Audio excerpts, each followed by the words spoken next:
দর্শক, আমরা এই মুহূর্তে রয়েছি নরসিংদীর শিবপুর উপজেলার সাদারছড়ি ইউনিয়নের বনারবাজার গ্রামটিতে। এখানে আমরা আপনাদেরকে দেখানোর চেষ্টা করছি যে এই যে ফলগুলো দেখছেন, যে রামবুটান, এগুলো মালয়েশিয়ান ফল। এখন বাংলাদেশে একটি সম্ভাবনার স্বপ্ন জাগিয়েছি কৃষকদের মাঝে। তো আমি এখন যে বাগানটিতে রয়েছি সেটি হচ্ছে এক আব্দুর রশিদ নামে এক শিক্ষকের। তিনি শখ করে ইউটিউবে শখ করে এই রামবুটান চাষ শুরু করেছিলেন, রামবুটানের বাগান দিয়েছেন এবং এই রামবুটান বর্তমানে কিন্তু প্রচুর ফলন তিনি বাগানে পেয়েছেন।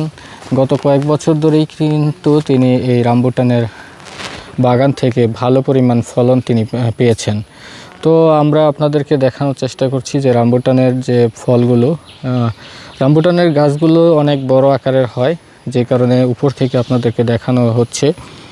তো আমি একটি মাচার উপর দাঁড়িয়ে দাঁড়িয়ে আপনাদেরকে ভিডিও করে দেখানোর চেষ্টা করছি যে এই বাগানের, মালয়েশিয়ায় এটি অ্যাভেলেবেল হলেও বাংলাদেশে এটি সম্প্রতি চাষাবাদ শুরু হয়েছে এবং অনেক স্থানে কিন্তু এই রামবুটান ফল কিন্তু এখন কৃষকরা চাষাবাদ করছে এবং খুব সহজ পদ্ধতিতে কিন্তু এই ফল চাষাবাদ করা সম্ভব।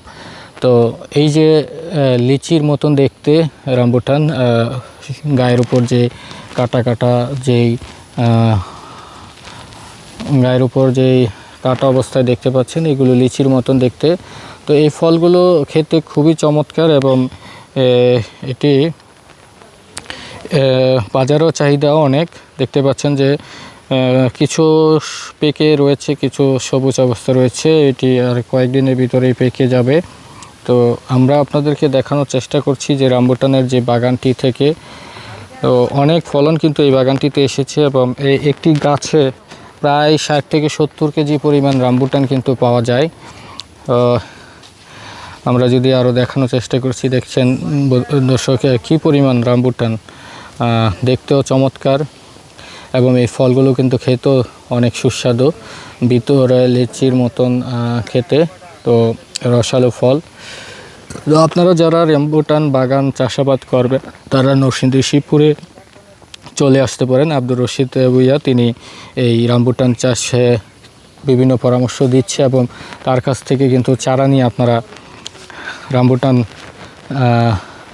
চারা কিনে আপনারা চাষাবাদ করতে পারেন। আমরা যদি একটা রামবুটান যদি আমরা আপনাদেরকে একটু দেখানোর চেষ্টা করি যে ভিতরে আসলে রামবুটানের কি অবস্থা। এটি আসলে খোসাযুক্ত।